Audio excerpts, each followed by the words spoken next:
यह कहानी एक तीर्थस्थल की है जिसका नाम एक राक्षस के नाम से जुड़ा हुआ है। एक बहुत ही पवित्र स्थल जहाँ बड़े बड़े मुनि ज्ञानी भी उसकी पवित्रता का बखान करते नहीं थकते। यह कहानी है बिहार राज्य में स्थित एक ऐसे तीर्थस्थल की जिसका नाम गया है। बात उस समय की है जब ब्रह्मा जी ने सृष्टि की रचना की।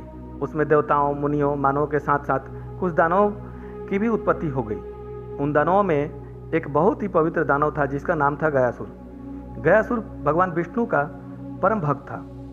उसने सोचा कि मैं भले ही संत स्वभाव का हूँ, परंतु दानव कुल में जन्म के कारण सम्मान में हमेशा कमी रहेगी। इसीलिए क्यों न मैं ऐसा कुछ करूँ जिससे मेरी सत्कार युगों युगों तक होती रहे। इसी सोच के साथ गयासुर कठोर तप करके भगवान विष्णु जी को प्रसन्न किया और वरदान स्वरूप भगवान से अपने शरीर को इतना पवित्र करने की मांग की कि जो भी पतित, अन्यायी, धर्म विरोधी उसे सिर्फ एक बार देखने भर से ही उसके सारे पाप नष्ट हो जाएं और वह स्वर्ग का भागी बन जाए। भगवान श्री हरि से ऐसा वरदान पाकर वह घूम घूम कर सारे पापियों का उद्धार करने लगा। इसके कारण से प्रकृति की सारी व्यवस्था चरमरा गई। अब कोई भी नरकगामी होता ही नहीं था। यह सब देखकर यमराज जी परमपिता ब्रह्मा जी के पास गए और अपनी व्यथा सुनाई। उनकी सारी बातें सुनने के बाद ब्रह्मा जी गयासुर के पास पहुंचे और बोले, हे गयासुर, आपकी निष्ठा में कोई कमी नहीं है, परंतु आपके कार्यों से प्रकृति की व्यवस्था खतरे में पड़ रही है। अगर पापी को सजा न मिले तो पाप बढ़ता जाएगा। चूंकि आप सारे पापियों का पाप दूर कर दे रहे हैं, इसलिए पाप कर्म ज़्यादा बढ़ रहे हैं। किसी को भी नरक का डर नहीं रह गया। लोग के मन में यही लग रहा है जैसे कि अगर पाप हुआ भी तो गयासुर के दर्शन से सारे पाप धुल जाएंगे। इसीलिए हे गयासुर, आप कहीं एक जगह अचल हो जाइए और जो आप तक पहुंचेगा सिर्फ उसी का पाप नष्ट होगा। ब्रह्मा जी की बातों को सुनकर गयासुर ने कहा, हे ब्रह्मदेव, चूंकि मैं अचल नहीं रह सकता, परंतु अगर आप मुझे अचल करना ही चाहते हैं तो सभी देवता मेरी पीठ पर बैठ जाएं तो मैं अचल हो सकता हूं। ऐसा सुनकर ब्रह्मा जी ने सभी देवी देवताओं को गयासुर की पीठ पर बैठने का आदेश दिया, परंतु सभी लोगों के पीठ पर बैठने के बावजूद भी गयासुर अचल नहीं हुआ। तब त्रिदेव भी उसकी पीठ पर बैठ गए। यह देख त्रिदेवों का मान रखने हेतु गयासुर ने श्री हरि विष्णु से कहा कि हे प्रभु, आप लोगों का मर्यादा रखने हेतु मैं अचल हो रहा हूँ, परंतु आपके द्वारा दिया हुआ वरदान व्यर्थ नहीं जा सकता।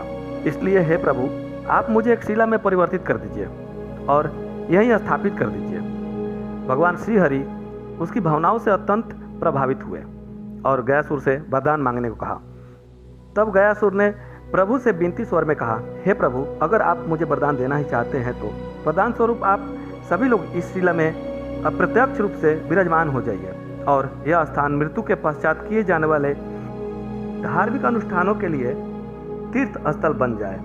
गयासुर की सारी बातें सुनने के बाद भगवान श्री हरि ने गयासुर से कहा, हे गयासुर, तुम धन्य हो और धन्य है तुम्हारी निष्ठा, जो तुमने जीवित अवस्था में जन कल्याण के लिए ही वरदान मांगा और मरणोपरांत मृत आत्माओं के कल्याण के लिए वरदान मांग रहे हो। तुम्हारी इसी कल्याणकारी भावनाओं से हम सब बंध गए हैं। हे गयासुर, अब इस क्षेत्र का नाम तुम्हारे नाम से ही सुप्रसिद्ध होगा। इस क्षेत्र का नाम आज से गया तीर्थ होगा। मैं स्वयं यहाँ युगों युगों तक विद्यमान रहूँगा। यहाँ पितरों के साथ तर्पण आदि करने से मृत आत्माओं को पीड़ा से मुक्ति मिलेगी और गया तीर्थ में समस्त मानव जाति का कल्याण होगा। फिर भगवान श्री हरि ने वहाँ अपना चरण स्थापित कर दिया, जो आज भी वहाँ के मंदिर में स्थित है। कहा जाता है कि सतयुग से ही वहाँ पिंडदान किया जाता रहा है। स्वयं भगवान श्री रामचंद्र जी ने भी अपनी भार्या सीता के साथ पिंडदान किया था।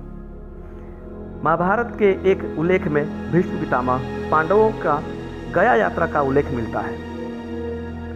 गया के पांडवों के पास साक्ष्य के अनुसार मौर्य, गुप्त राजाओं से लेकर कुमारिल भट्ट, चाणक्य, रामकृष्ण परमहंस और चैतन्य महाप्रभु जैसे महापुरुषों के पिंडदान का उल्लेख मिलता है। गया तीर्थ की कहानी आपको कैसी लगी, यह बताने के लिए कमेंट जरूर करें। फल्गु नदी सुखी क्यों रहती है, अगर आप जानना चाहते हैं तो कमेंट में गयासुर 2 अवश्य लिखें। अगर आप इस चैनल पर नए हैं तो प्लीज़ सब्सक्राइब करें, बेल आइकन दबाएं, लाइक करें, कमेंट्स ज़रूर करें। धन्यवाद।